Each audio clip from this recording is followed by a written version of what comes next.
നമസ്കാരം. പലപ്പോഴും പ്രവാസികളായ വ്യക്തികൾ അവർക്ക് വേണ്ടി ജീവിക്കാത്ത വ്യക്തികളാണ്. എന്നാൽ അവർ സംരക്ഷിക്കാൻ ശ്രമിക്കുന്ന അവരുടെ കുടുംബാംഗങ്ങൾ അവരെ കരുതത്തുമില്ല ചില സമയത്ത്. ഞാൻ പറയാൻ പോകുന്ന അത്തരത്തിലൊരു അനുഭവം എൻ്റെ ഒരു സുഹൃത്ത്, ഒരു അറബി സുഹൃത്ത്, അദ്ദേഹം ഈജിപ്ഷ്യനായിട്ടൊരു സുഹൃത്ത് എന്നോട് പറഞ്ഞത്. അയാൾക്ക് അറിയുന്നൊരു വ്യക്തി.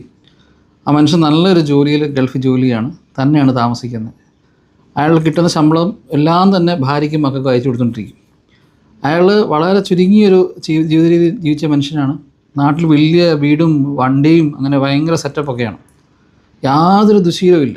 എന്നാൽ ഏത് രീതിയിൽ വേണമെങ്കിലും പോകാൻ പറ്റുന്ന പോലെ തോന്നിയ മാസത്തിന് പോകാൻ പറ്റുന്ന സ്ഥലവുമാണ്. എന്നാൽ ആ സ്ഥലത്ത് വളരെ അടക്കത്തോടും വളരെ ഭക്തിയോടും ജീവിക്കുന്നൊരു മനുഷ്യനാണ്. നല്ല ഒരു മനുഷ്യൻ, യാതൊരുമായ ദുശീലങ്ങളില്ലാത്തൊരു മനുഷ്യൻ. അങ്ങനെ അദ്ദേഹം ഒരു 60 വയസ്സൊക്കെ ആയപ്പോൾ അദ്ദേഹം റിട്ടയർഡായി. അദ്ദേഹം ശിഷ്ടകാലം നാട്ടിൽ പോയി ഭാര്യയുടെ മക്കളോട് ജീവിക്കാൻ വേണ്ടി ചെന്നു. പക്ഷെ ചെന്ന് കഴിഞ്ഞപ്പോൾ ഇയാൾക്ക് കിട്ടിയ ട്രീറ്റ്മെൻറ്റ് വളരെ മോശമാണ്. അയാൾ യാതൊരുമായ രീതിയിൽ അയാൾക്കൊരു വോയിസ് ഇല്ല വീട്ടിൽ.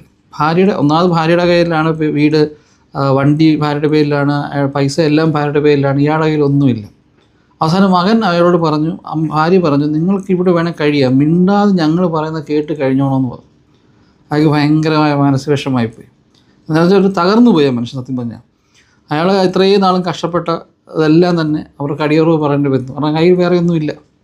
അവസാനം അയാൾ കുറച്ച് നാൾ, ഒരു മാസമോ 1.5 മാസത്തോളം അയാൾ സ്വന്തം വീട്ടിൽ, അത് അയാളുടെ അപ്പൻ്റെ അമ്മയുടെയും കൂടെ പോയി നിന്ന് ഇരിക്കുന്ന സമയത്ത് അയാളൊരു ചെസ്റ്റ് പെയിൻ വന്ന് മരിച്ചുപോയി. ഇതൊരു ഒരാൾക്ക് സംഭവിക്കുന്ന സംഭവമല്ല, ഒരുപാട് ആൾക്കാർക്ക് സംഭവിക്കുന്ന കാര്യമാണ്. നിങ്ങളുടെ ഭാര്യയും നിങ്ങളുടെ ഭർത്താവിനെയും മക്കളെയും ഒക്കെ നിങ്ങൾ സ്നേഹിക്കണം, അവരെയൊക്കെ കരുതണം, അവർക്ക് വേണ്ട എല്ലാ കാര്യങ്ങളും കൊടുക്കണം. കൂട്ടത്തിൽ നിങ്ങൾക്ക് വേണ്ടി ജീവിക്കാൻ പറ്റണം. നമുക്ക് കിട്ടുന്ന സമ്പാദ്യത്തിൻ്റെ എത്ര വലിയ ആയിക്കോട്ടെ ഒരു 10% മാറ്റിവെക്കുക, നമുക്ക് വേണ്ടി മാത്രം.